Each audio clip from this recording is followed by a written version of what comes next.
Ayaw pagduha-duha sa imong kinabuhi. Kung unsa ang padulngan sa imong kapalaran, si Jesus mo uban sa malisod nga mga dalan. Sa bukto niya agakon ug sapnayon. Ayaw paglibugi ang imong kaugmaon.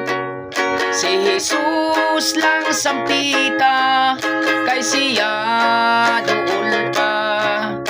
Siya matinagdanon ug maluluyon.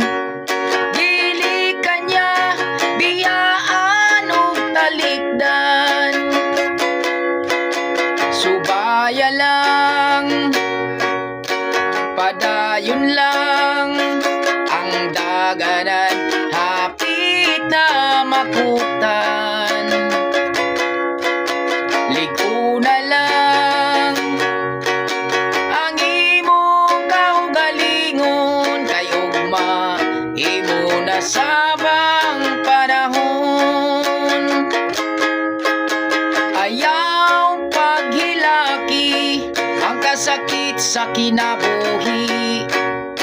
Kini mo labay lang sama sa alindahaw.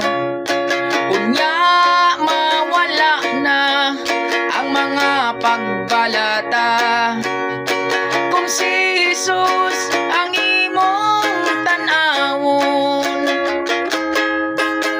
ayaw kabalaka sa daghan nga problema. Kini may kasulbaran sa unahan. Unya mapulihan sa panahon nga malipayon. Kung si Jesus ang imong paharion, subaya lang, padayon lang ang daganan, hapit na makutan. Ligo na lang